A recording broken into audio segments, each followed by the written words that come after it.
An audit of the Adult Custody Division's correctional facilities and programs. British Columbia and other jurisdictions across Canada are challenged with a growing inmate population and increasing demands on correctional services. To address concerns about potential overcrowding in BC correctional centres, we carried out this audit to determine whether the Adult Custody Division of the Ministry of Justice is effectively managing capacity to ensure safe custody and providing programs to reduce reoffending. As the nonpartisan, independent auditor of the Legislative Assembly, the Auditor General audits the government reporting entity. This consists of ministries, crown corporations, and other government organizations, such as universities, colleges, school districts, health authorities, and similar organizations that are controlled by or accountable to the provincial government. The Office of the Auditor General serves the people of British Columbia and their elected representatives by conducting independent audits and advising on how well government is managing its responsibilities and resources. Under the Auditor General Act, the Auditor General conducts and reports on both financial audits and performance or value for money audits. Correctional custody is a shared responsibility between the federal and provincial governments. The Government of BC is responsible for the custody of adults who are serving jail sentences of up to 2 years less a day, being held while awaiting trial or sentencing, or being held pending an immigration review. The number of inmates has increased over the past 30 years. In BC, the annual average number of inmates increased by 42% since 1990-91. The Adult Custody Division reported that just under 16,000 inmates were admitted into BC correctional centres in 2013-2014. Approximately half were sentenced inmates and half were awaiting trial or sentencing. This growth in the number of inmates, as well as the closure of 10 BC provincial correctional facilities in 2002, contributed to extensive double bunking in prison cells, almost all of which were designed for single occupancy. In 2010, the Canadian Parliamentary Budget Officer reported that BC was experiencing among the highest rates of double bunking in Canada. Prison overcrowding can adversely affect staff and inmates. This includes increased tension and risk of conflict between inmates and staff, greater challenges separating incompatible inmates such as rival gangs, reduced opportunities for rehabilitative, training, educational, and recreational programming, and higher rates of illness and suicide among inmates. To manage those risks, BC Corrections' 2007 and 2011 capital asset management plans proposed to expand custody capacity. Given $475 million, there will be over 800 new temporary and permanent cells when completed. This includes the recent expansion of the Surrey Pretrial Services Centre and the upcoming build of the Okanagan Correctional Centre. Due to facility expansions and a recent drop in inmate numbers, correctional centres in BC averaged 140% occupancy at the time of the audit. On average, this means that over half of inmates were sharing cells.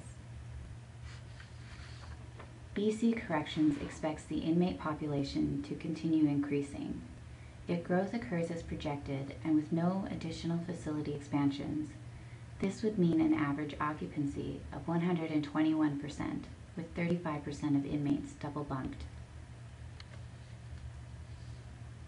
Looking at our audit objectives and scope, we examined whether the Adult Custody Division is planning for and providing the facilities it needs to deliver safe and secure custody, and planning for and providing the programs inmates need to reduce criminal behavior, and providing inmates with access to facilities and programs that are consistent with current policies and legislation. The first two objectives focused on the effectiveness of the division in meeting its mission, and the third assessed compliance with current policy and legislation. We concluded that the division could not demonstrate that it was planning for or providing the facilities it needs to deliver safe and secure custody, was neither planning for nor providing the programs that inmates need to reduce criminal behavior, and provided most inmates with accommodation but not to programs designed to reduce the risk that inmates present to the community, as outlined in policy or legislation.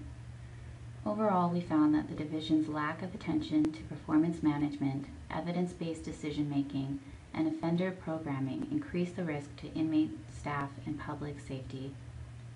More attention to these areas would increase the likelihood that the Division directs time and money into programs and facilities that are effective. We had a number of key findings in the audit.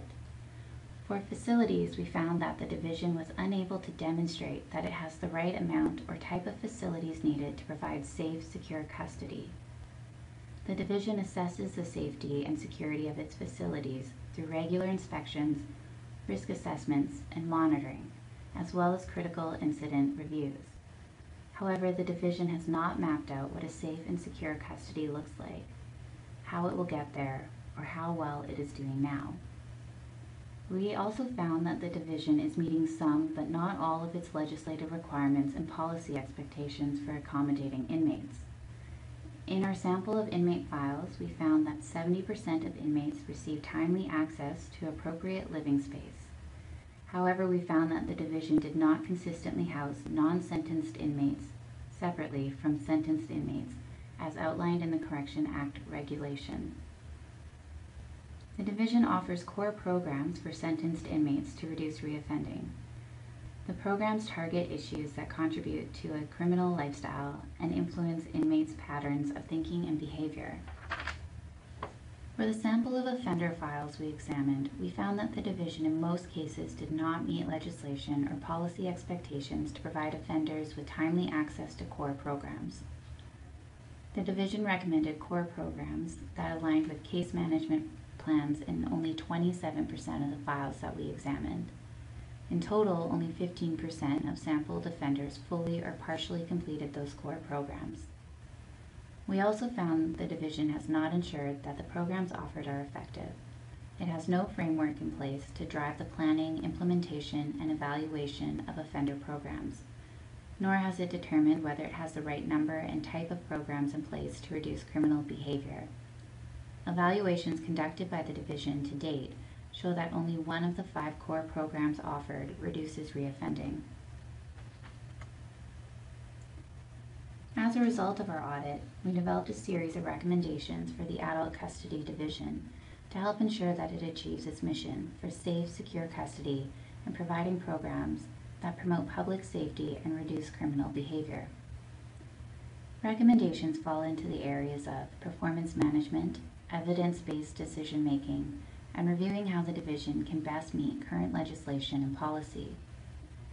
Please see the full recommendations in the report, but as a high-level synopsis, we will recommend that the Division outline what it wants to do and how it intends to get there, periodically analyze information collected to inform future decisions, improve upon current forecasting practices to make more fully informed future decisions, and ensure that information collected and analyzed is used to inform decisions. We also recommend that the Division assess the effectiveness of its programs provided to reduce reoffending, implement a quality assurance system across correctional centers, examine the impact of housing sentenced and non-sentenced inmates together, and review and improve upon the case management process for offenders. This concludes our summary of this report. We wish to thank the Adult Custody Division for their cooperation with the audit, as well as the dedicated staff we met throughout this work. Correction staff play an important role in our criminal justice system. To read this report and our other publications, or for more information about our office, please visit our website at www.bcauditor.com. The Office of the Auditor General encourages your feedback on this report, as well as your suggestions for further audits. We look forward to hearing from you.